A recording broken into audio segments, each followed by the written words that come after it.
Ya, Assalamualaikum warahmatullahi wabarakatuh. Selamat selamat siang saudara-saudara sekalian. Selamat datang di mata kuliah aljabar linier pertemuan ke-13.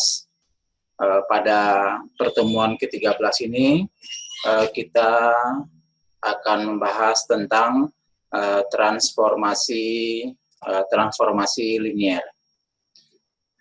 Saya ingin mendapatkan respon terlebih dahulu, apakah suara saya didengarkan dengan baik atau tidak. Saya unmute dulu Anda semua dan silakan respon. Apakah suara saya terdengar dengan baik?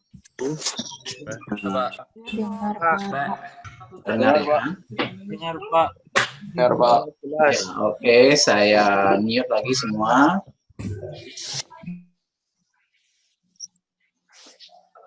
Nah, pada kesempatan ini kita akan membahas tentang bab 3. Sebentar, saya buka dulu. Bab tentang transformasi linier itu bab 6 ya, bab 6.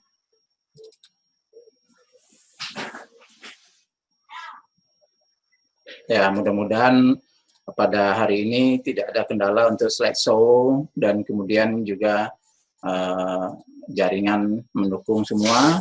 Kita harapkan tidak ada masalah pada hari ini. Ya, kita lihat ini adalah bab tentang saya share, yaitu bab tentang transformasi linier. Oke, saudara-saudara sekalian, ini adalah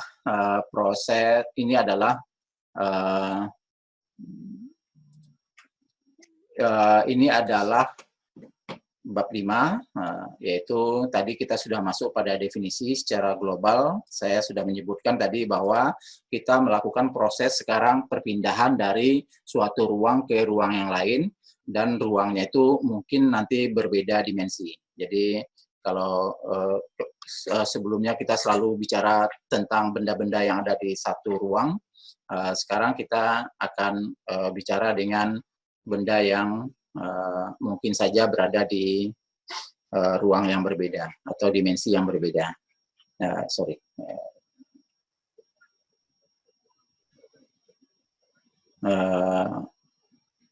Ya, jadi kita sekarang akan berbicara tentang ruang yang berdimensinya mungkin berbeda sekarang. Oke, kita lanjut. Nah, karena transformasi yang kita pilih itu transformasinya khusus, namanya transformasi linier, maka kita mempunyai bentuk transformasinya, yaitu W. W ini adalah unsur-unsur yang nantinya kita akan peroleh di RM, di bagian RM ini. Nah, W ini bisa kita dapatkan unsur-unsurnya di RM itu kan ada W1, ada M unsur kan. Nah, unsur-unsurnya nanti diperoleh dari kombinasi linier dari unsur-unsur yang ada di Rn. Nah, jadi setiap unsur yang ada di Rm diperoleh dari kombinasi linier dari unsur-unsur yang ada di Rn. Nah, ini semua mengakibatkan kita mempunyai sistem persamaan linier yang persamaannya ada sebanyak M buah, sesuai dengan banyaknya unsur yang ada di RM, dan kemudian kita dapatkan setiap unsur itu adalah kombinasi dari variabel yang sebanyak variabel di Rn. Makanya ini yang kita peroleh sekarang, yaitu sistem persamaan linier. Nah, kalau sistem persamaan linier itu kita buat ke dalam bentuk matriks, kita tulis dalam bentuk matriks, kita keluarkan koefisien-koefisien ya, seperti kita melakukan sistem persamaan linier, kita dapatkan ini sebuah matriks yang nanti kita sebut sebagai matriks A, unsurnya nanti berarti A11 sampai dengan AMN. Nah, M itu kan barisnya tadi, N itu adalah kolomnya. Nah, X yang ditarik keluar, ini nanti kita sebut sebagai vektor X. Vektor X itu pasti vektor yang berada di Rn, karena dia merupakan variabel yang muncul di Rn. Nah, kemudian ini adalah vektor yang kita namakan vektor W. Nah, vektor W ini adalah vektor yang dihasilkan di Rm. Dihasilkan di Rm. Makanya pemetaannya berarti kita asumsikan T itu pemetaan, kalau kita namakan pemetaannya adalah T, nama untuk singkatan dari transformasi linier, berarti pemetaan dari, sorry ini bukan titik sama dengan, tapi titik 2, itu kita dapatkan ini pemetaan berasal dari, yaitu dari Rn ke Rn. Nah, inilah yang kita sebut sebagai transformasi linier, dan sekarang kita dapatkan sebuah matriks yang mewakili, yaitu yang mewakili transformasi T kita, yang mewakili transformasi T. Ini adalah bermacam penulisan ya, bermacam penulisan dari transformasi kita ini. Ini berarti fungsi, dianggap sebagai fungsi yang bekerja pada vektor X yang hasilnya adalah vektor W. Tapi bisa juga dia diwakili oleh sebuah matriks, di mana matriks itu dikalikan dengan X, hasilnya W. Atau bisa juga, karena matriks itu merupakan wakil dari T, kita tulis matriks T menggantikan matriks A, dikalikan dengan X, hasilnya W. Ini proses penulisan saja ya.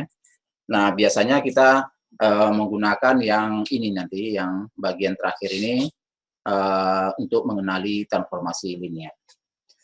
Matriks A disebut sebagai matriks standar. Ya, standar karena penulisannya atau proses mendapatkannya itu diperoleh dari transformasi linier dengan operasinya dianggap operasi standar. Jadi matriksnya namanya matriks standar. Oke, kita lihat. Nah, Anda bisa nebak dulu sebelum mengurai persamaannya. Berarti nanti A-nya nanti ukurannya adalah, ini adalah apa, variabelnya ya. Variabelnya ada sebanyak 5, X1, X2, X3, X4, X5. Nah, ini adalah hasilnya, yaitu W1, W2, W3. Nah, berarti barisnya 3, tadi kolomnya 5. Sehingga A kita harusnya nanti berukuran nanti 3 kali 5. Yang merupakan A ini nanti wakil dari matriks standar T.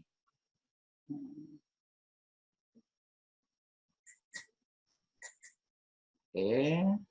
Nah, ya. Nah, sekarang matriks standarnya diperoleh dari kombinasi linier yang diberikan. Ya, ini tinggal kita uraikan ya. Yaitu apa?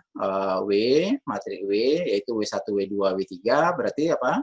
Matriks hasil perkalian dengan apa ini? 2, min 3, 1, kemudian min 5, dan yang X5 tidak ada ya, berarti 0.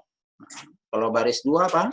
Yaitu 4, 1, min 2, 0, 1. Kalau baris 3 berarti 5 ya, X2-nya min 1, X3-nya nggak ada, X4-nya 4, X5-nya juga nggak ada, berarti 4 ya, sorry. Berarti 0 ya, sorry. X5 0, kemudian ini dikali dengan vektor X. Nah, inilah yang kemudian kita sebut sebagai matriks standar transformasinya, matriks standar transformasi linier. Oke, kita sekarang akan mempelajari transformasi linier yang khusus sekarang. Jadi artinya, jadi urutannya sudah sangat spesifik ya. Awalnya kita punya sebenarnya transformasi, idenya untuk memindahkan objek di dimensi tertentu ke dimensi yang lain. Nah, sekarang kita, dan tadi kita sudah fokuskan bentuk transformasinya itu khusus, yaitu dalam bentuk transformasi linier. Transformasi yang lain ada mungkin yang berbentuk akar, kuadrat, segala macam, tapi sekarang kita khusus pada transformasi linier. Nah, sekarang lebih khusus lagi, kita masuk transformasi linier yang khusus, yaitu 4 ini. penyempitan, pelebaran. Artinya adalah penyempitan itu vektor yang ada itu disempitkan, dikecilkan, atau vektor yang ada dibesarkan atau dibuat jadi lebih besar, lebih lebar. Jadi namanya penyempitan dan pelebaran. Kalau proyeksi yaitu vektor yang ada kita proyeksikan ke bidang-bidang atau ke sumbu-sumbu. Nah, kalau di 2 dimensi dia diproyeksikan ke sumbu, tapi kalau di 3 dimensi dia diproyeksikan ke bidang XOY, bidang YOZ, bidang XOZ. Kemudian kalau pencerminan juga seperti itu, kalau 2 dimensi kita cerminkan pada sumbu X, sumbu Y, kalau di 3 dimensi kita cerminkan pada bidang-bidang koordinat. Nah, kalau rotasi ini agak lebih sulit ya. Rotasi itu di 2 dimensi itu rotasinya hanya satu cara, rotasi terhadap titik 0,0 dengan asumsi atau dengan perjanjian sudut yang berlawanan arah jarum jam. Nah, kalau di 3 dimensi kita akan lihat apa arti rotasi di 3 dimensi. Nah, transformasi linear yang khusus yang kita maksudkan itu terjadi atau kita lihat karena kita melakukan transformasinya sekarang dari dimensi yang sama. Kalau tadi kan transformasi linear diasumsikan bisa terjadi dari dimensi yang berbeda, Rn ke Rn. Nah, kalau dia dimensinya sama, yaitu Rn ke Rn, jadi kita anggap sama dimensinya, transformasi linear itu diberi nama khusus, yaitu operator. Dan inilah yang kita akan lihat jenis operatornya ada 4 yang kita lihat. Ya, ada operator yang lain, tapi kita khususkan pada operator ini saja. Jadi, pembahasan kita pada bab 5 ini sudah sangat spesifik ya, sangat operasional. Nah, kita lihat sekarang berarti kita masuk pada bagian yang operator pertama ini, operator penyempitan dan pelebaran.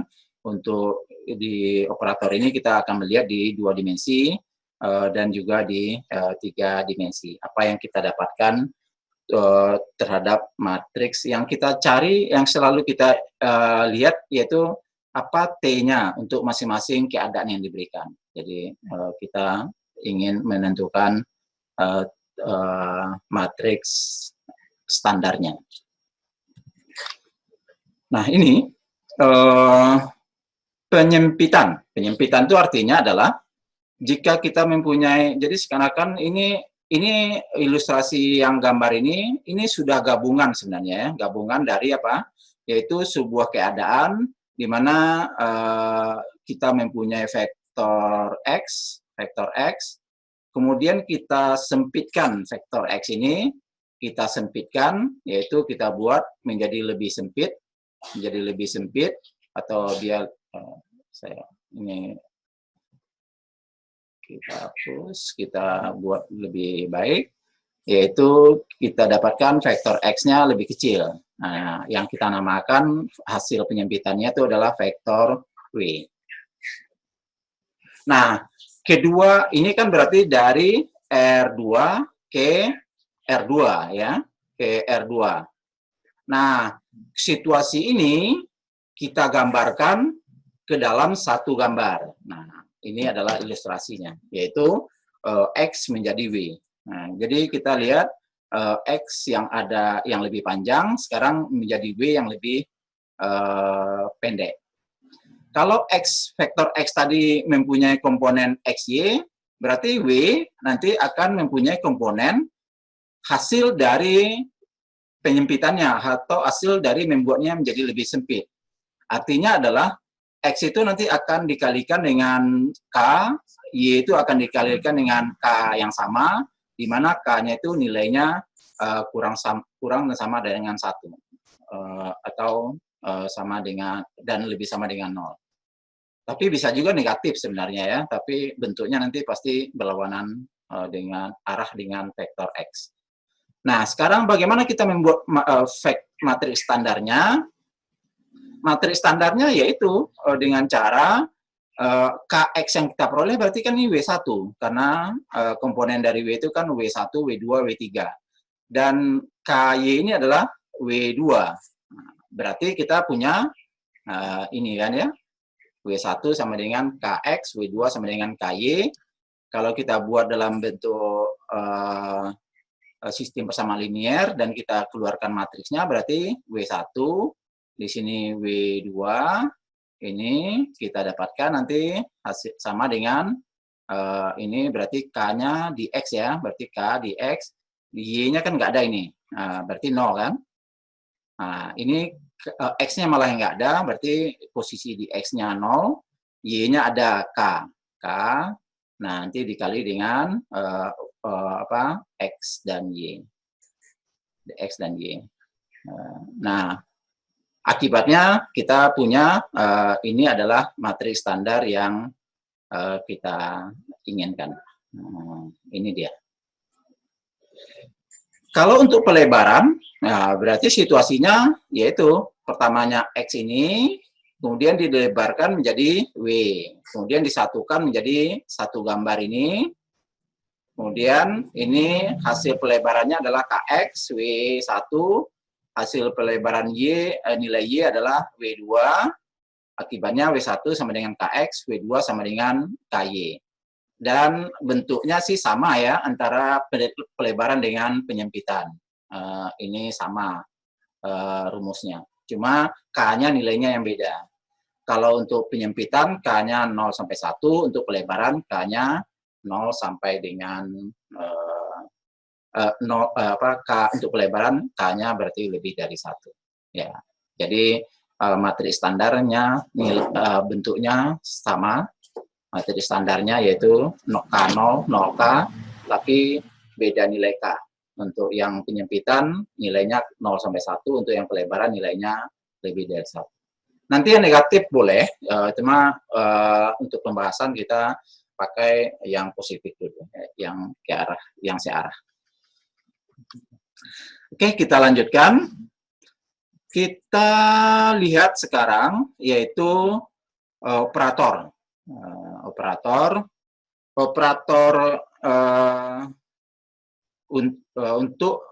Kita lihat operator untuk yang di dimensi 3. Kalau tadi berarti operator dari penyempitan dan pelebaran di dimensi 2. Sekarang kita lihat operator penyempitan dan pelebaran di dimensi 3.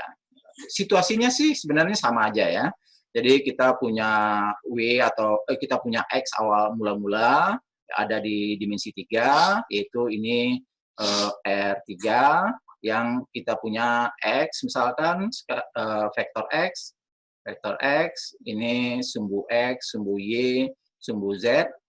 Nah, nanti kita lakukan perubahan, transformasi, X-nya kita buat lebih kecil karena kita lihat penyempitan, hasil lebih kecilnya kita namakan vektor W.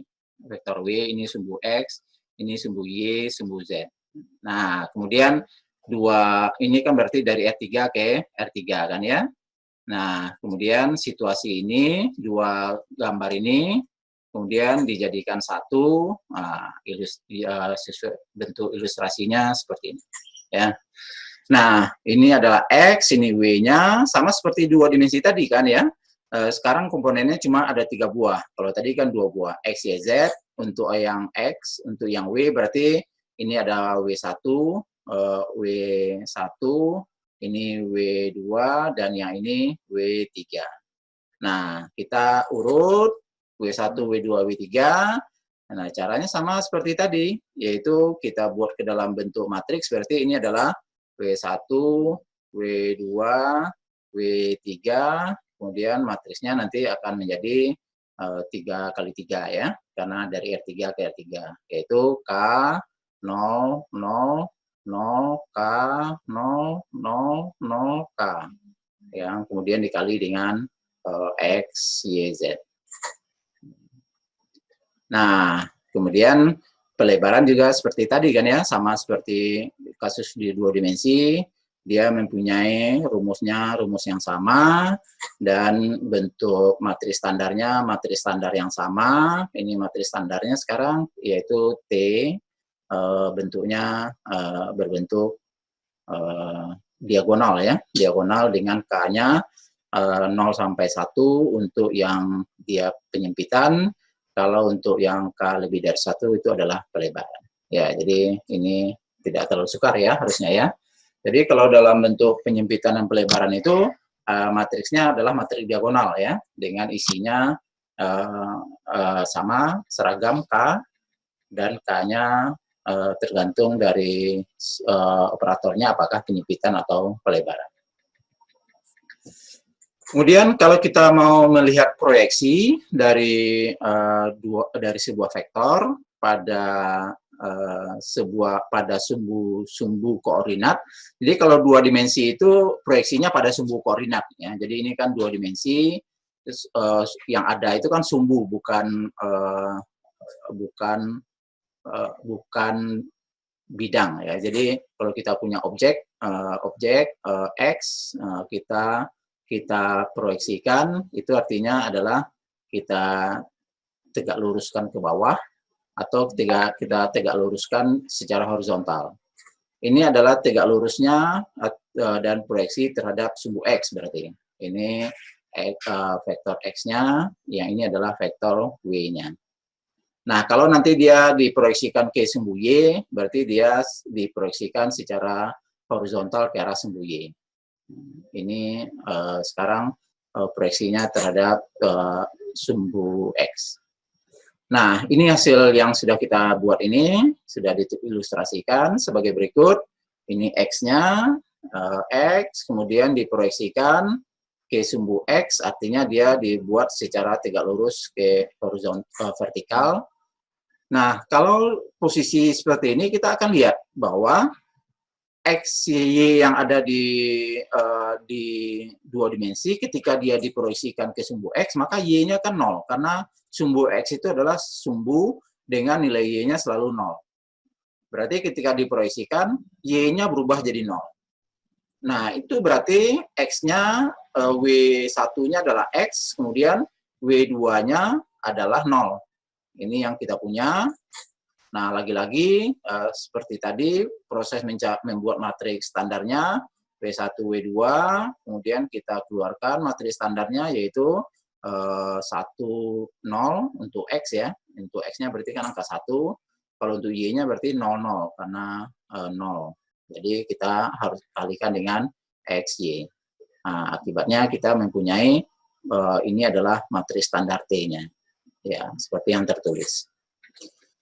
Kalau proyeksi terhadap sumbu Y, berarti X-nya 0, jadi kebalikan. Dan Anda harusnya bisa langsung menebak, ini adalah matriks standarnya. Nah, kalau sudah punya sense untuk memperoleh matriks standar ini dari penjelasan yang sudah ada, maka untuk yang berikut-berikut harusnya saya harap Anda lebih cepat untuk melihat, menentukan matriks standar dari operator yang diberikan. Ini contohnya. Sekarang kita akan memproyeksikan dengan menggunakan dimensi 3. Nah, kita proyeksi itu terhadap 3 buah bidang-bidang standar yang ada di dimensi 3, yaitu bidang XOY ini, bidang XOY.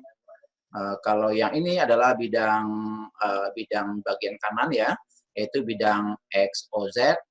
Kalau yang di belakang, bagian belakang ini adalah bidang YOZ. Karena sumbunya adalah sumbu X, sumbu Y, sumbu Z. Nah, kalau kita proyeksikan pada bidang XOY itu kan bidang di mana Z-nya selalu 0. Maka kita peroleh W1, W2, W3 sebagai hasil proyeksi. Ya, ini adalah W1, ini W1, ini W2, ini W3. Setelah dari hasil proyeksi adalah nilainya X, Y, Z. Nah, kemudian dengan cara yang sama kayak tadi, keluarkan matriks standarnya, ini kan berarti 1, 0, 0, ini 0, 1, 0, ya ini adalah 0, 0, 0. Ini matriks standarnya. Saya harap ini sudah lebih lancar ya. Kalau diproyeksikan pada bidang XOZ, berarti Y-nya 0, ya ini Y-nya 0, kemudian matriks standarnya adalah ini, baris 2-nya 0, ini 1, 0, 0, karena X ya, X itu 1, Y-nya nggak muncul berarti 0, Z-nya nggak muncul berarti 0. Kalau diproyeksikan pada bidang YOZ, berarti X-nya selalu 0, sehingga materi standarnya.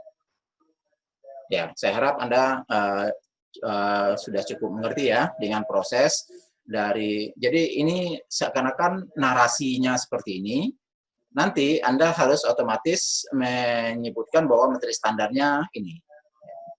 Dan saya harap Anda tidak perlu lagi membuat ilustrasinya dan membuat persamaannya. Anda sudah langsung bisa mengkaitkan bahwa operatornya seperti ini, berarti materi standarnya ini. Kemudian operatornya ini, berarti materi standarnya adalah yang bagian kanannya.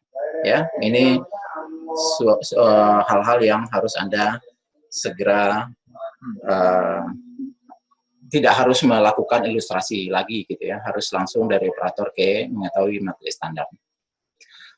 Oke, kita masuk sekarang pada operator yang ketiga ya. Kalau tadi kan apa kita lihat ada operator pelebaran dan operator penyempitan, kemudian operator proyeksi, dan kemudian sekarang yang ketiga adalah operator pencerminan.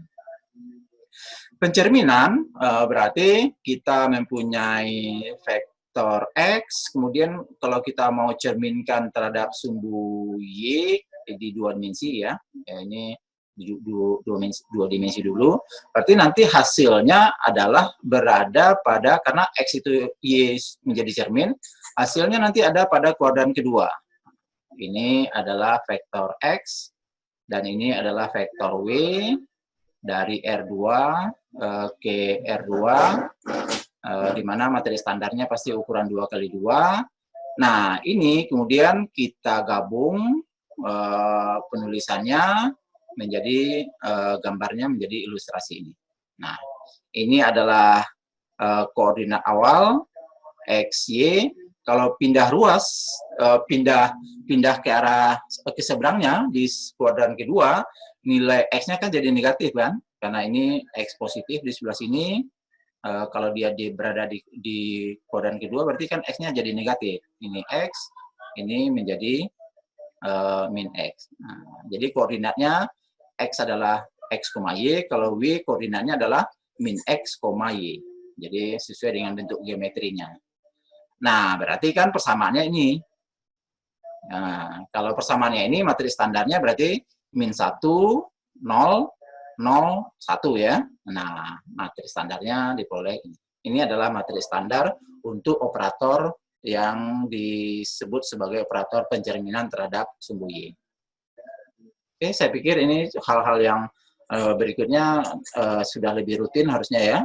Pencerminan terhadap sumbu X berarti ke arah bawah cerminnya, posisinya ada pertama di kuadran 1, pindah menjadi di kuadran 4. Nilai yang berubah itu nilai Y. Y yang harusnya kalau di atas itu positif, di bawah jadi negatif. Nah, hasil vektor ini kan vektor W. Nah, W itu berarti koordinatnya sekarang adalah X dan min Y. Dan materi standarnya adalah 1, 0. Nah, ini angka 1, 0, dan baris di bawah berarti 0, min 1. Nah, ini adalah materi standarnya. Kalau pencerminan terhadap sebuah sumbu Y sama dengan X, nah, sumbu banyak sekali mungkin sumbu yang bisa dijadikan cermin, tapi lagi-lagi kita patok hanya pada garis Y sama dengan X, atau kayaknya ada cermin yang berbentuk sudut 45 derajat dengan sumbu X. Nah, kalau cara mencerminkannya, kita akan lihat vektor X nanti dicerminkan hasilnya adalah vektor W, di mana komponennya ternyata saling kebalikan, yaitu XY menjadi YX. Nah, sehingga W1 kita adalah Y, W2 kita adalah X. Lagi-lagi, kalau pakai matriknya berarti ini adalah 0, 1, 1, 0. Maka materi standarnya adalah ini. Oke ya, semua hal ini saya pikir sudah harus cepat ditangkap bahwa ini adalah materi standar dari operator-operator yang ada di bagian kiri. Jadi materi standar dan operator itu saling berkaitan. Kalau nanti di soal disebutkan ini, maka Anda harus segera menyatakan materi standarnya ini. Kalau pencerminan terhadap sumbu X, matrik standarnya ini. Pencerminan terhadap garis Y sama dengan X, pencerminannya ini. Oke ya, itu semua harus Anda kuasai. Nah, sekarang oke, ini masih pencerminan ya. Yang tadi saya sebutkan lebih sulit adalah operator rotasi ya. Tapi ini masih pencerminan. Sekarang pencerminan di dimensi 3 yaitu terhadap bidang-bidang koordinat ya. Kalau terhadap bidang koordinat tentu seakan-akan kita punya ini ya. Ini gambarnya tidak terlalu jelas. Jadi ini bidang koordinatnya X O, Y. Nah, kalau kita punya sebuah vektor, jadi seakan-akan ditembuskan ke bawah ya, tembuskan ke bawah, sampai menembus ke bawah, dia menjadi cermin bidang ini, sehingga kita dapatkan ini adalah vektor W. Ini vektor X, ini vektor W. Jadi berada di, apa ini? Di oktan 8 ya. Kalau kita baca di dimensi 3 kan kita punya oktan ya, oktan 1, 2, 3, 4 itu ada di bagian atas, di bawahnya adalah oktan 5, 6, 7, 8. Oh, ini berarti oktan 5 ya, oktan 5, di bawahnya oktan 1. Jadi W berada di oktan 5, X berada di oktan 1. Nah, kalau pencerminan seperti ini berarti kan yang nilai yang berbeda itu nilai Z. Ini kalau ini X-nya adalah X, Y, Z, maka ketika dicerminkan ke bawah, nilai X, Y-nya sama, tapi Z-nya jadi negatif. X, Y, dan min Z. Nah, berarti ini W1, W2, W3, dan kita peroleh persamaan seperti ini. Kita jadikan materi standarnya seperti tadi, sudah berapa kali kita lakukan, yaitu W1, W2, W3, nanti berarti diperoleh hasilnya dikalikan dengan sebuah matrik 1, 0, 0 karena X saja, di bawahnya baris kedua adalah 0, 1, 0, baris ketiga adalah 0, 0, min 1 dikali dengan X, Y, Z. X, Y, Z. Nah, kemudian yang menjadi matrik standarnya berarti ini. Ini adalah matrik standarnya.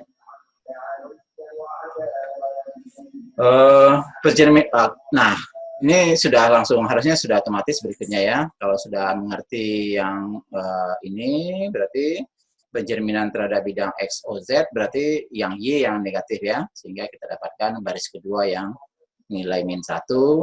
Kalau pencerminan terhadap bidang Y, O, Z, berarti baris pertama yang negatif. Sehingga ini adalah matris standarnya. Min 1, 0, 0, 0, 1, 0, 0, 0, 1. Nah, sekarang yang agak sedikit rumit adalah di rotasi, terutama di dimensi 3. Kalau di dimensi 2, berarti kita akan punya, seakan-akan ada sebuah vektor. Saya kadang-kadang tidak mudah untuk nulis, membuat garis lurus. Kita punya sumbu X, sumbu Y, kita punya sumbu X, kemudian kita punya sebuah vektor X yang kita rotasi terhadap titik 0,0 ini. Jadi seakan-akan titik 0,0 ini kita patok, kemudian X ini kita putar, dan putarnya berlawanan arah jarum jam. Putarnya berlawanan arah jarum jam ya, jadi ke arah sana. Putar berlawanan arah jarum jam. Nilai berlawanan arah jarum jam itu diasumsikan nilai yang positif. Ya, ingat ya. Sudut yang disebut berlawanan arah jarum jam itu nanti dikatakan nilainya positif. Jadi dalam arah ini itu nilai tetanya sudutnya nanti positif. Sedangkan kalau searah dengan jarum jam berarti nilai tetanya nanti kita masukkan nilai negatifnya. Nah, ini adalah misalnya kita rotasikan sejauh sudut theta. Akibatnya yang terjadi nanti adalah vektor baru, vektor W, yang posisinya sudah beranjak, sudah berubah. Ini posisi lama dari X, sejauh theta. Nah, berarti ini dari R2 tadi, dimensi 2 ke R2. Sehingga matrik trust standarnya harusnya 2 kali 2. Nah, kedua ilustrasi ini sekali lagi digabung menjadi satu ilustrasi, bentuknya seperti ini. Ini adalah vektor X, ini adalah vektor W, sudutnya adalah sudut theta. Sudut theta, dan dia diasumsikan berlawanan arah jarum jam. Kalau dari operator-operator sebelumnya, nilai W1 dan nilai W2 ini mudah disebutkan langsung atau mudah dituliskan langsung. Tapi kalau untuk operator rotasi ini, nilai W1, W2 itu tidak langsung otomatis kelihatan. Kita harus menghitung dulu. Ada rumusnya dulu. Nah, rumusnya nanti munculnya kayak gini. Nah, bagaimana rumus ini muncul? Kita turunkan sebentar ya. Oke, kita lihat X dulu dalam bentuk koordinat polar. Ingat ya, koordinat polar. Jadi ini adalah vektor X. Jadi vektor X-nya tidak begitu jauh harusnya. Jadi vektor X, kita asumsikan vektor X itu mempunyai sudut, karena kita pakai sudut theta, ini alfa, sudut alfa misalkan. Nah, nanti dia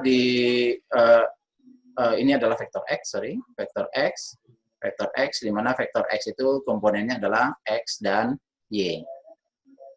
Nah, kita tahu dari koordinat polar, vektor X itu kita asumsikan besarnya R,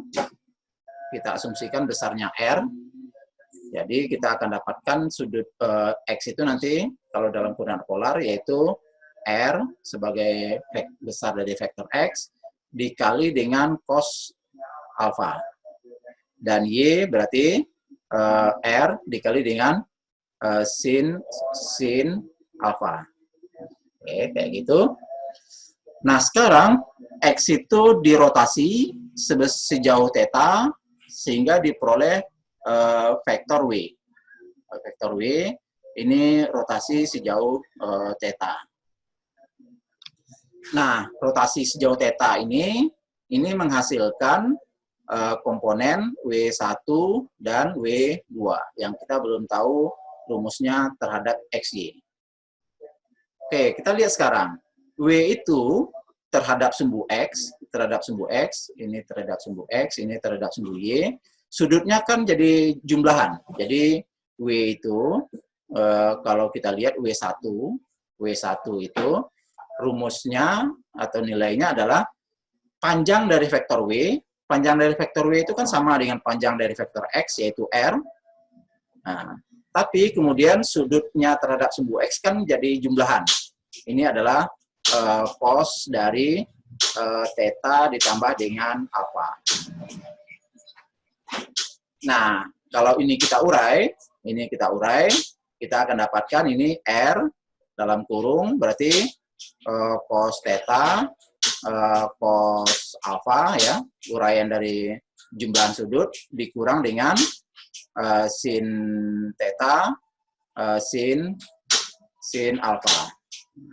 Kita kalikan ke dalam, kita pindah posisi, R, cos alfa, cos theta, minus R, sin alfa, sin theta. Ya, ini cos theta dan cos alfa kita ubah posisi saja ya. Nah, sekarang R cos alfa ini kan sudah sama tadi dengan X. Ini R sin alfa sudah sama dengan Y. Berarti kita dapatkan W1 itu, yaitu W1 berarti W1 itu adalah W1 berarti kita ganti R cos theta dengan X, berarti X cos theta ditambah dengan, dikurang ya, kurangnya kita pertahankan, ya, harus di hapus ya. Oke. Ini berarti dikurang dengan, ini kita ganti dengan Y sin theta. Nah, maka kita dapatkan rumusnya, tulisannya kurang bagus. Jadi kita dapatkan W1 itu rumusnya seperti yang dituliskan di slide. Nah, dengan cara yang sama, nanti Anda bisa menurunkan sendiri, yaitu W2. Berarti W2 itu adalah R sin sekarang kan ya. Sin theta tambah dengan alfa. Tambah dengan alfa. Dan uraian dari sin jumlah, berarti R, yaitu apa? Sin theta cos alfa tambah dengan cos alfa cos theta sin alfa. Nah, lagi-lagi R cos alfa nanti kita ganti dengan X, kemudian R sin theta kita ganti dengan Y, kita peroleh nanti rumusnya adalah X sin theta ditambah dengan Y cos theta. Nah, maka kita dapatkan W1 sini W2 dan rumusnya adalah yang W2 ini, yaitu X sin theta dan Y cos theta. Nah, X-nya tinggal ditarik ya, X dan Y tinggal ditarik keluar, sehingga kita dapatkan nanti W1, W2 berarti sama dengan ya ini ya, cos theta. Ya sudah saya tuliskan saja, ini X kali Y. Ya, jadi kita dapatkan materi standarnya, rumusnya seperti ini. Nah, ini Anda harus hafalkan. Ya, kalau dinyatakan ada rotasi dengan sudut theta, dan sudutnya dianggap positif, atau rotasi dengan sudut 90 derajat searah berlawanan arah jarum jam. Berarti yang nilai yang dimasukkan adalah nilai positif. Tapi kalau langsung dinyatakan rotasi dengan sudut theta, dengan rotasi dengan sudut pi per 2 gitu ya, atau sudut 90, berarti ya sudah langsung masuk 90 derajat di sini. Rotasi dengan sudut min pi per 2, ya sudah Anda langsung masukkan ke rumus ini nilai min pi per 2. Ini nanti akan mempengaruhi nilai sin terutama ya. Kalau cos itu tidak terpengaruh antara positif dan negatif. Cos theta bagi cosinus sama saja dengan cos min theta, karena nilainya cos itu sifatnya fungsi genap. Sedangkan sin theta itu berarti sama dengan min sin min theta. Jadi nilainya negatif dari nilai sin theta, atau kalau nilai negatifnya berarti ini adalah sin min theta itu sama dengan minus sin theta. Ya, ini nanti akan terpengaruh pada rumus jika tetanya yang harus dimasukkan adalah negatif, atau situasinya adalah dia dirotasikan berlawanan searah dengan jarum jam. Oke.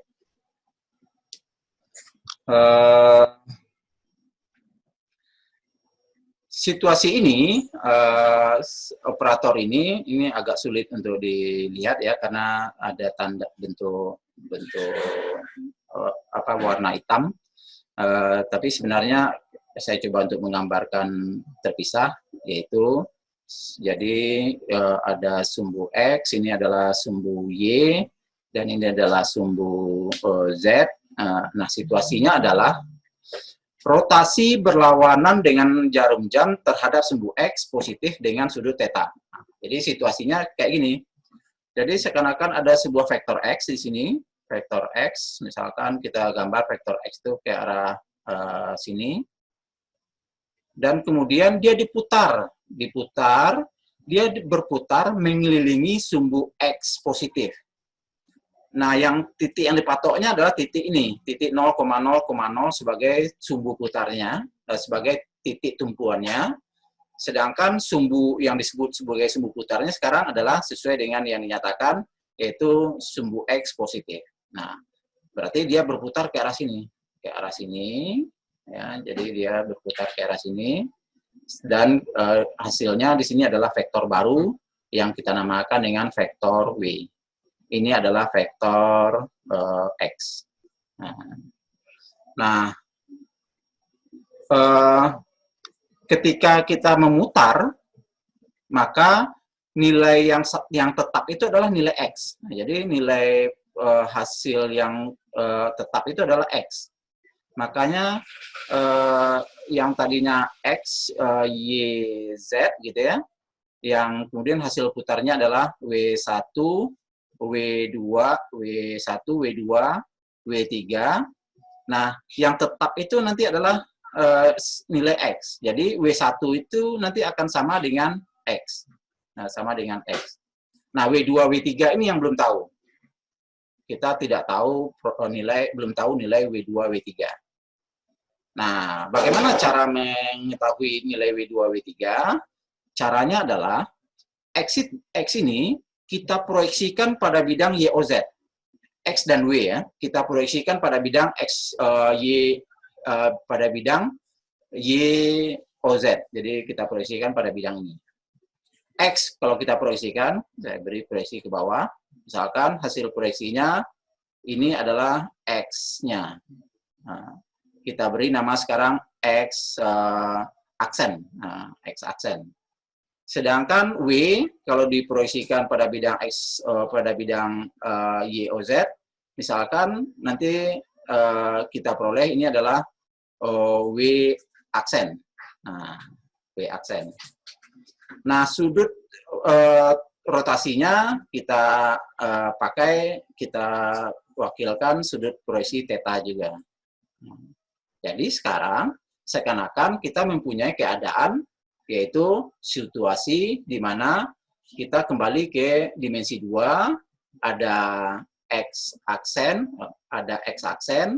vektor X aksen, kemudian ada rotasi menghasilkan vektor W aksen dengan sudut tetanya berlawanan arah jarum jam sebesar theta. Tapi sekarang sumbunya adalah sumbu Y dan sumbu Z ya. Kalau tadi kan kita melakukan operator 2 dimensi di sumbu X, sumbu Y. Nah, berarti sekarang kita ganti sumbunya menjadi sumbu Y dan sumbu Z. Karena dia berada pada bidang YOZ. Nah, kalau sumbu Y, sumbu Z, X aksen ini kan berarti sekarang vektornya adalah vektor yang isinya YZ, Y, Z, kemudian W aksen ini vektor yang isinya adalah W2, W3. Ini W2, W2, dan W3. Nah, sorry, tulisannya kurang baik. Karena mepet-mepet dengan tab, tab yang berisi perintah-perintah Zoom ya. Kalau Anda mungkin nggak kelihatan.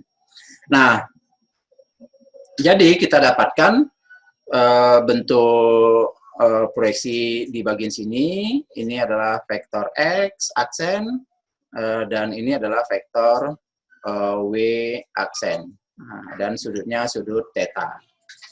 Berarti sekarang kita mempunyai pemetaan di 2 dimensi tadi, hasilnya kayak gini. Sekarang variabelnya X dan Y-nya diganti dengan variabel Y dan variabel Z. Sedangkan W1-nya itu tetapkan sama dengan X. Sehingga ketiga ini kalau digabung, berarti matriksnya adalah matriks 1, 0, 0, ini W1, W2 yaitu Y cos. Nah, ingat ya, tadi adalah cos min sin cos. Nah, berarti ini adalah Y cos theta karena variabelnya sekarang diganti YZ. Y cos theta min Z sin theta. Ini Y sin theta tambah dengan Z cos theta. Nah, jadi kita dapatkan seakan-akan bentuk yang 2 dimensi ya. berada di dalam bentuk yang 3 dimensi. Ini kan rotasi yang 2 dimensi tadi, berada di dalam 3 dimensi. Itulah operator yang rotasi untuk yang 3 dimensi. Nah,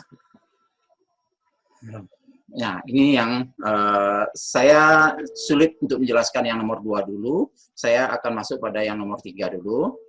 Nomor 3 posisinya sama dengan nomor 1. Kalau nomor 1 yang tetap itu kan X, karena dia rotasi terhadap sumbu X. Sekarang rotasi terhadap sumbu Z. Jadi posisinya sepertinya seperti ini, karena gambarnya kelihatan hitam. Jadi sekarang kita punya vektor X, kemudian kita rotasi terhadap sumbu Z, kita dapatkan vektor W. Vektor W. Ya, ini Z. Ini sumbu X, ini sumbu Y, dan ini sumbu Z. Nah, berarti nilai Z-nya akan tetap, ya. Yang beda itu nanti adalah nilai W1 dan W2-nya. Nilai W1 dan W2.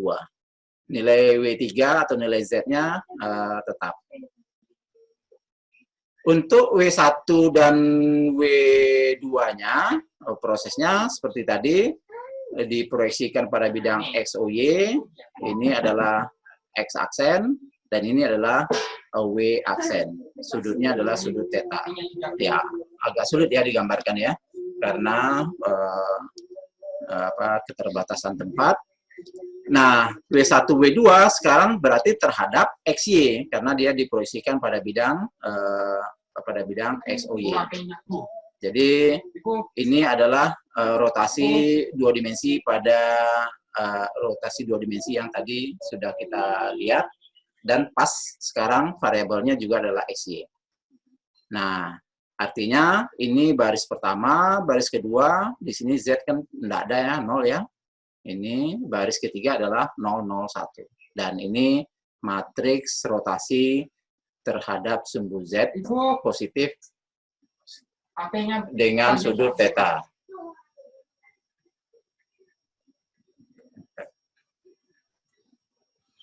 Kemudian sekarang untuk yang nomor 2 ya, seperti yang saya jelaskan tadi, nilainya ada penjelasan yang lebih kompleks dibandingkan yang 1 dan 3. Untuk yang nomor 2 ini kita lihat situasinya, kira-kira tempatnya tidak ada lagi. Ini adalah situasi misalkan dia dari sumbu X, ini, dari vektor X, ini adalah sumbu Y, ini sumbu X, ini sumbu Z, dan dia dirotasi terhadap sumbu Z ya, terhadap sumbu Z. Berarti ini ada X, vektor X, kemudian dirotasi berlawanan arah jarum jam itu tentu hasilnya ke arah bawah ya, ke arah bawah, rotasi ke arah bawah, hasilnya adalah W. Nah, cuma ketika digambar ke 2 dimensi, rotasinya awalnya berlawanan arah jarum jam, ternyata ketika diproyeksikan hasilnya justru searah dengan jarum jam. Coba kita lihat. X kita proyeksikan, hasilnya di sini, ini adalah X aksen, yang ini adalah W aksen. Nah, ini sudut tetanya. Ternyata sudut tetanya sekarang mengarah dari sumbu Z ke sumbu W. Jadi, kalau ini digambarkan dalam 2 dimensi, untuk W aksen dan untuk X aksennya, kita seakan-akan mempunyai bentuk seperti ini. Ini X, ini Z, ini X aksennya justru di atas. X aksen, kemudian ini adalah W aksen. Nah, sudutnya theta. Jadi seakan-akan dia rotasinya sekarang bukannya searah jarum jam, bukannya berlawanan arah jarum jam, sorry ya. Posisi ini berlawanan arah jarum jam. Jadi posisinya bukan berlawanan arah jarum jam, tapi malah searah dengan jarum jam. Nah, tadi kan kita sebutkan kalau dia searah dengan jarum jam, maka sudutnya yang dimasukkan adalah nilainya nilai negatif. Nah, maka berarti apa? Kalau kita tuliskan dalam 2 dimensi dulu ya, yaitu W1-nya sama dengan X cos min theta dikurang dengan Z ya, karena variabelnya sekarang Z sin min theta.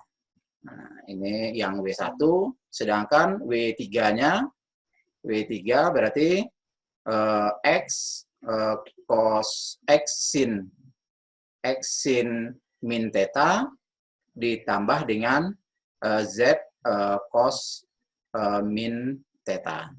Nah, sifat kosinus kan min jadi tetap plus. Kalau sinus minnya keluar jadi plus, makanya di sini ada nilai yang bentuknya plus.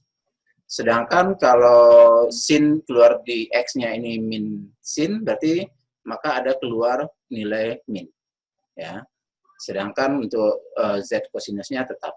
Nah, jadi khusus untuk di operator yang kedua ini muncul anomali, muncul keanehan sedikit, yaitu ketika 3 dimensinya dibuat berlawanan arah jarum jam, tapi di 2 dimensi hasil koreksinya justru searah dengan jarum jam. Jadi searah jarum jam. Kalau di nomor 1 dan nomor 3 itu konsisten. Di 3 dimensinya berlawanan arah jarum jam, 2 dimensinya juga berlawanan arah jarum jam. 3 dimensinya di nomor 3 ini berlawanan arah jarum jam, 2 dimensinya juga berlawanan arah jarum jam. Jadi terdapat ketidakkonsistenan sedikit anomali pada rumus yang kedua. Jadi hati-hati nanti kalau dinyatakan rotasi berlawanan arah jarum jam terhadap sumbu Y, maka rumusnya di bagian sinusnya berkebalikan ya dengan rumus 1 dan nomor 2 ada minus ke plus, plus ke minus. Oke, saya coba pindah dulu ya, karena cukup mengganggu tampilan ya. Oke, kita lihat soal berikut, yaitu soal tentukan matriks standar dari operator linear T yang didefinisikan oleh ini. Ini tinggal menentukan matriks standarnya saja ya. Matriks standar, ingat kalau yang pelebaran sama penyempitan itu kan bentuknya diagonal. Jadi ini tinggal menerka atau tinggal nulis sebenarnya ya. Kalau pelebaran nanti matriks standarnya apa? Diagonal ya, yaitu 3, 0, 0, 3. Ini matriks standarnya. Ini matriks standar untuk yang A. Ini T-nya adalah ini.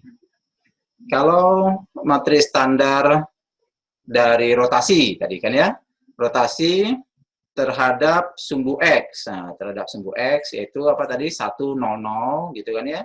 Kemudian sudutnya masukkan sudut 60. Berarti kita dapatkan matriks standarnya adalah 1, 0, 0 gitu ya. Kemudian posisi Z dan Y dan Z-nya menggunakan rumus rotasi 2 dimensi, yaitu apa ini? Sin, cos ya. Berarti ini adalah cos 60 derajat, min sin 60 derajat, ini sin 60 derajat, ini adalah cos 60 derajat. Nah, ini adalah matriks standar. Nanti masukkan nilai cos 60 derajat, nilai sin 60 derajat di dalam rumus ini. Inilah matriks standar untuk jawaban 1B. Ya, cukup mudah ya. Nah, sekarang kalau ini adalah menentukan bayangannya, berarti menentukan kalau ini dianggap sebagai X-nya, maka Y-nya apa, gitu kan ya. Kalau ini adalah vektor X-nya, maka vektor W-nya apa, itu kan yang mau ditanya di nomor 2 ini. Jadi nomor 2 ini seakan-akan berarti menanya W-nya, gitu ya. W itu adalah hasil proyeksi kan, hasil operasi. Jadi kalau min 1, 2 dicerminkan oleh garis Y sama dengan X, tadi rumusnya adalah dia kan dibalik, seakan-akan dibalik ya. Jadi W itu diperoleh nanti kalau pakai matriks, kalau Anda langsung nerka sih boleh saja, tapi kalau pakai matriksnya berarti W itu nanti akan dikalikan dengan 0, 1, 1, 0 ya. Proses pencerminan terhadap garis Y sama dengan X dikali dengan min 1, 2. Nah, nanti kan hasilnya, ini kalau dikalikan berarti 0 dikali dengan min 1 kan 0, 1 kali 2, ini 1 dikali dengan min 1 tambah dengan 0. Berarti nanti hasilnya adalah nilainya yaitu 2 min 1. Jadi titik 1 min 1, 2 dicerminkan terhadap garis Y sama dengan X, hasilnya adalah 2 min 1. Dibalik ya, X jadi Y jadi X. Kalau diproyeksi, nah diproyeksi ortogonal terhadap bidang XOY. Tadi kan nanti nilai Z-nya harus 0 kan ya. Nah, jadi kalau jawaban langsungnya berarti harusnya nanti nilainya adalah min 2, 1, 0. Nah, kita nggak ingin jawaban langsung Anda, tapi kalau di soal multiple choice mungkin nanti Anda langsung cari saja yang jawabannya min 2, 1, 0. Tapi kan kita menggunakan metode, namanya juga kita belajar secara keilmuan ya. Jadi tidak hanya sekedar melihat bentuk geometri, tapi juga bentuk aljabar, karena kita belajar aljabar linier. Berarti W-nya nanti matrik vektor W atau hasilnya nanti yaitu perkalian dari matriks standar proyeksi ortogonal ini adalah 1, 0, 0, ingat ya, 0, 1, 0, dan 0, 0, 0, gitu kan ya. Proyeksi ortogonal pada bidang XOY nanti dikali dengan min 2, 1, 3, kita akan dapatkan nanti hasil kalinya, ini kalikan kan hanya dikalikan ke min 2, yang 1 dan 3 kan dikali dengan 0. Berarti hasilnya nanti adalah min 2 di baris pertama. Baris kedua berarti kalau dikalikan secara matrik berarti ini 0, ini 1 dan 0 berarti 1. Kalau baris ketiga karena dikalikan dengan 0 semua hasilnya adalah 0. Nah, ini kan sesuai dengan yang kita terka di awal. Tapi sekali lagi kalau Anda belajar aljabar linier bukan masalah langsung mendapatkan hasilnya ini yang harus Anda ketahui, tapi Anda harus mengetahui matriks standarnya dikalikan ke yang diketahui, ini adalah yang ingin ditanyakan. Oke, sekarang kita masuk pada bagian terakhir dari materi kita, yaitu namanya komposisi. Komposisi itu artinya melakukan transformasi linear lebih dari satu kali, dan kita jadikan menjadi satu hasil operasi. Ini contohnya kalau kita lakukan 2 kali, ada namanya operasi pertama, operasi kedua. Prosesnya kalau ditulis seperti ini artinya adalah T1 bekerja dulu pada X, kemudian hasil dari T1X ini dioperasikan ke T2. Nah, maka tertulisnya secara matrik berarti X itu harus dikalikan dulu dengan matriks standar dari T1. Misalkan matriks standarnya adalah A, berarti X itu harus kali dengan A dulu, dikalikan dulu. Kemudian hasilnya dikalikan dengan matriks standar untuk T2. Misalkan matriks standar T2 adalah B. Berarti ini hasil operasi yang kita harus lakukan. Jadi nanti vektor X nanti akan berubah menjadi vektor BAX. Atau W-nya nanti akan sama dengan B kali A kali dengan X. Ini adalah hasil operasi dari T1 dan T2 berturut-turut. Jadi kalau kita lakukan T1, berarti T1 itu dikalikan dulu ke X, hasilnya nanti dikalikan dengan T2. Jadi perhatikan urutannya ya. Jadi operasinya dikerjakan T1 dulu T2, tapi dalam bentuk komposisinya, posisinya terbalik. T2 di bagian kiri, T1 di bagian kanan. Karena T1 itu yang lebih dekat dengan X. Nah, kita kalau untuk soalnya ya harus tahu materi standarnya apa dan kemudian cara mengurutkannya seperti apa. Gitu. Kita lihat, tentukan materi standar untuk operator linier. Nah, jadi kita ingin mengetahui materi standar untuk dari R3 ke R3. Yang pertama, nah, jadi kan ditentukan yang pertama dulu. Pertama, merotasikan suatu vektor berlawanan arah jarum jam. Nah, berlawanan arah berarti sudut yang dimasukkan nanti harus sudut yang positif terhadap sumbu Z dengan sudut pi per 2. Jadi untuk yang pertama ini kita namakan dengan T1, vektor materi standarnya berarti adalah operator yang dia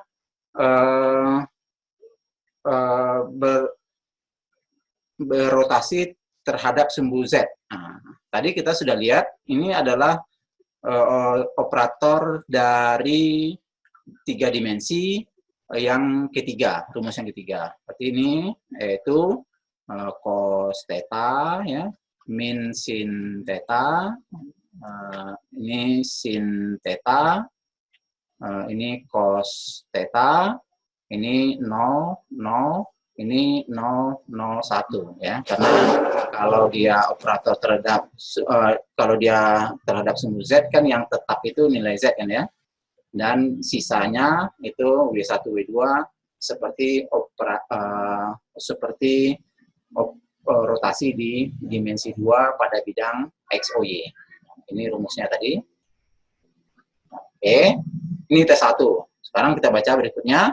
Kemudian mencerminkan vektor yang dihasilkan terhadap bidang Y, O, Z. Nah, dicerminkan. Cerminkan, kalau kita sebut ini operatornya T2 itu nanti berarti T2 cerminkan terhadap bidang YOZ. Terhadap bidang YOZ berarti nilai X yang menjadi negatif, ya. Nilai X yang menjadi negatif, sedangkan nilai Y dan nilai Z kan tetap.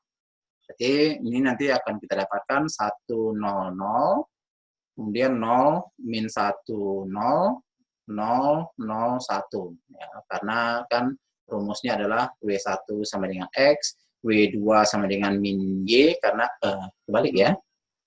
Sebentar. Ini berarti harusnya yang negatif itu di X ya.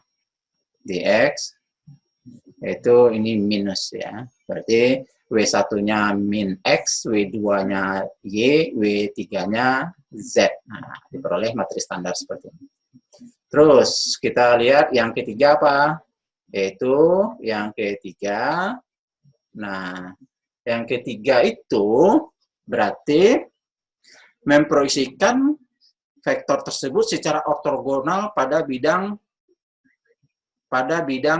XOY. Kalau diproyeksikan secara ortogonal itu berarti pada bidang XOY berarti nilai Z-nya kita buat 0. Ya, seperti tadi kita proyeksikan pada bidang, saya balik ya supaya Anda tahu. Saya lihat yang ortogonal ini terhadap bidang proyeksi ortogonal terhadap bidang XOY berarti nilai Z-nya kan dibuat 0 ya. Nah, kita masukkan berarti T3-nya adalah 1, 0, 0, 0, 1, 0, dan 0, 0, 1. Nah, jawaban dari nomor 1 ini, yaitu yang ditanyakan materi standar untuk T. Berarti seakan-akan kita mau menanya materi standar untuk T, rumusnya apa? Ingat bahwa yang tadi, yang T1 kan yang operator yang pertama, T2 berarti yang kedua, T3 berarti yang ketiga. Nah, urutannya kan dibalik perkalian operatornya. Jadi matriks standar T itu diperoleh dari matriks standar T3, kita taruh di bagian depan, dikali dengan matriks standar T2, ditaruh di bagian tengah, dan matriks standar T1 ditaruh di bagian paling kanan. Nah, inilah nanti yang akan kita peroleh. Hasil perkalian 3 buah matriks ini, itu nanti menjadi hasil dari matriks yang kita tanya, matriks standar untuk T.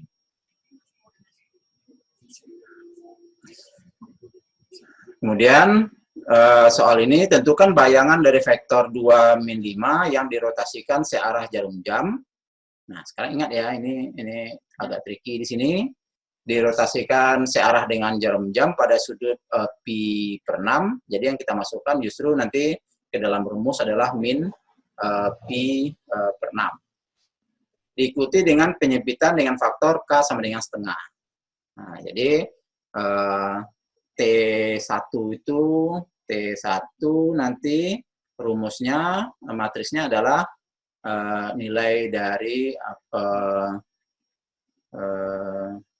sudutnya searah dengan jarum jam, berarti cos dari min pi per 6, kemudian minus dari sin min pi per 6, kemudian ini adalah sin min pi per 6, kemudian ini adalah cos pi per 6. Pi per 6. Nah, ini adalah T1-nya. Kemudian T2 yaitu penyempitan dengan faktor K sama dengan setengah. Ini kan tinggal bentuk diagonal ya, yaitu setengah 0, setengah. Nah, nanti T-nya apa? Ya, itu T-nya yaitu tinggal perkalian dari T2 di sini dikali dengan T1.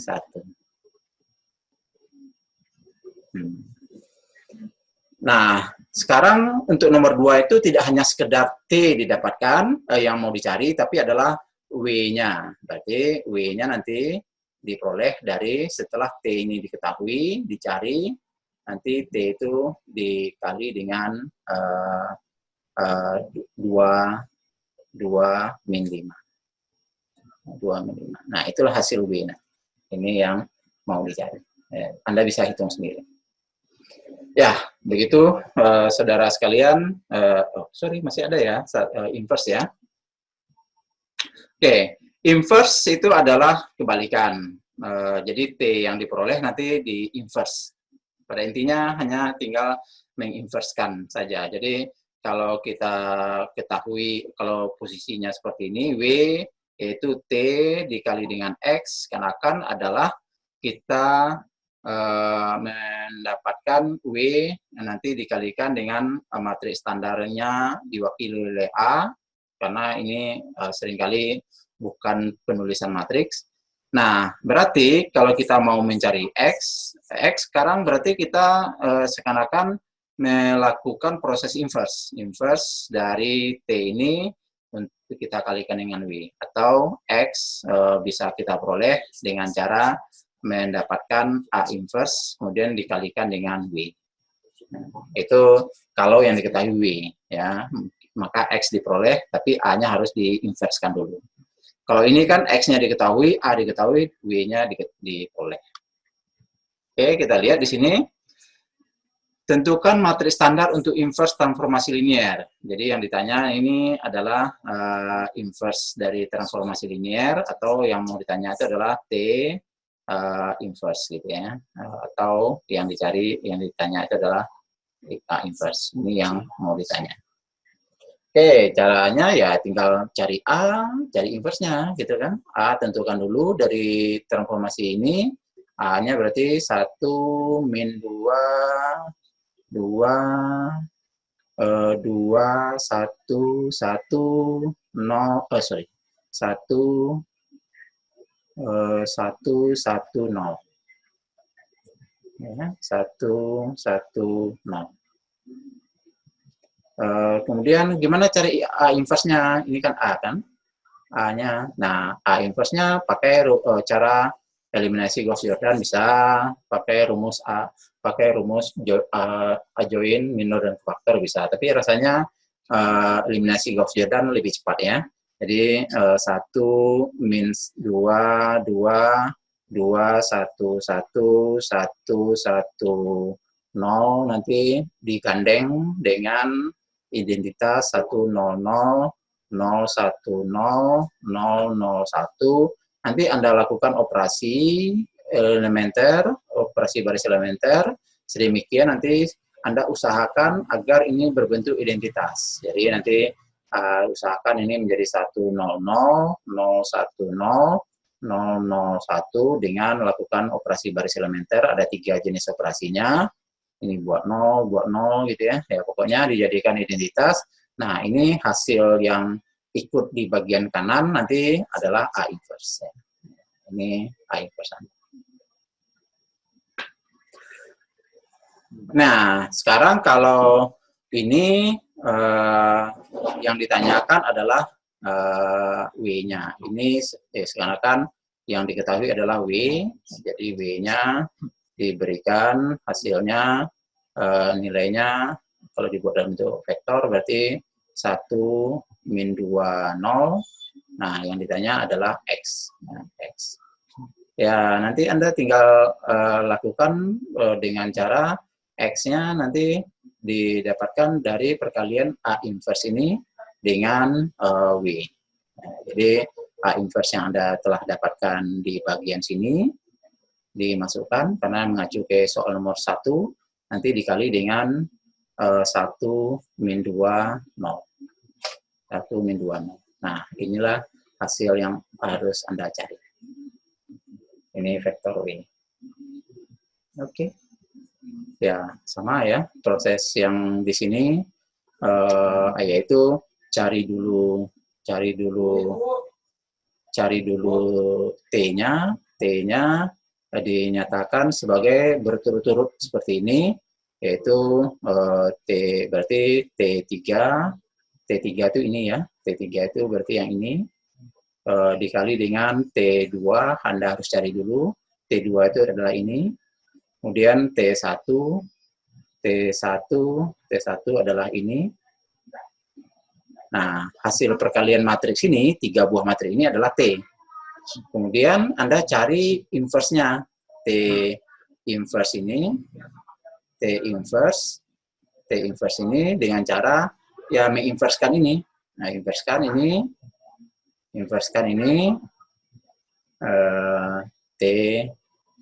T ini diinverskan.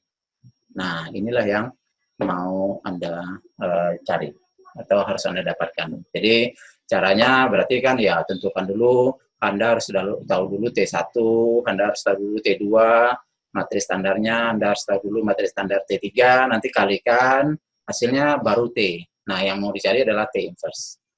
Nah, ini proses yang Anda harus lakukan. Oke, saya pikir itu penjelasan dari materi kita pada hari ini.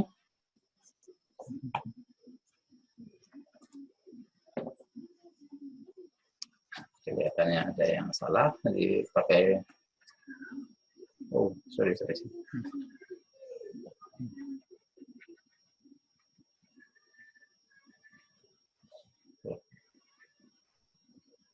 Ya, saya hapus saja semua ya. Oke, ya ini adalah nanti di rekamannya Anda bisa melihat lagi apa yang saya tulis tadi. Oke, saya pikir ini materi pada hari ini. Saya stop screen-nya, share screen-nya, dan sekarang saya persilahkan Anda untuk bertanya, beri komen, kemudian silakan untuk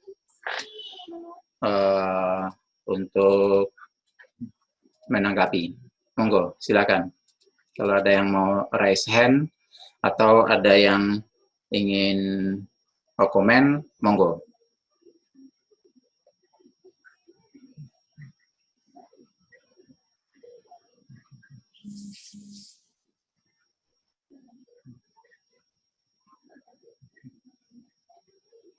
Tidak ada yang mau raise hand atau ada yang ingin bertanya. Cukup jelas apa yang saya unmute Anda semua ya untuk memberi kesempatan Anda komen atau menyatakan sudah jelas atau tidak. Apakah sudah jelas apa yang saya sajikan? Pak. Jelas ya. Pak. Oke. Kemudian untuk pertemuan ke-12, 13, 14, mulai dari pertemuan Pak mengkali apa dikali buluku tak buat anjing. Ya, kelihatannya ada yang untuk pertemuan 12, 13, 14 atau 11, 12, 13, 14 itu kan di bawah kendali Bu Endah sebenarnya untuk yang berkaitan dengan materi online-nya. Tapi saya lihat tidak ada video pembelajarannya ya kelihatannya ya pada pertemuan 11, 12, 13, 14. Ya, saya tidak menjanjikan karena memang bukan bagian saya untuk membuat video pembelajaran dari kesepakatan untuk 11, 12, 13, 14. Tapi kalau saya sempat sebelum ujian, saya akan berusaha membuatkan video pembelajaran. Jadi artinya hasil tidak Zoom meeting ya, tapi dari apa yang saya terangkan itu akan saya coba buat untuk melengkapi video pembelajaran yang sudah saya lakukan di pertemuan 8, 9, 10 ya. Tapi sekali lagi saya tidak bisa menjanjikan ya karena seharusnya bukan saya yang membuat materi video yang 11, 12, 13, 14. Kalau yang 12 kan kita kuis, jadi harusnya yang materi 11, 13, 14 itu harusnya ada juga video pembelajarannya. Nah, pada kelas ini pertama saya lengkapi dengan Zoom dari kuliah. Nah, berikutnya nanti kalau saya punya waktu untuk membuat video pembelajarannya, akan saya lengkapi dengan pertemuan 11, 13, dan 14. Ya, demikian saudara-saudara sekalian. Monggo silakan sekali lagi kesempatan kalau ada yang ingin komen, bertanya, silakan raise hand atau di chat, saya akan jawab untuk materi dari hari ini, materi transformasi linier.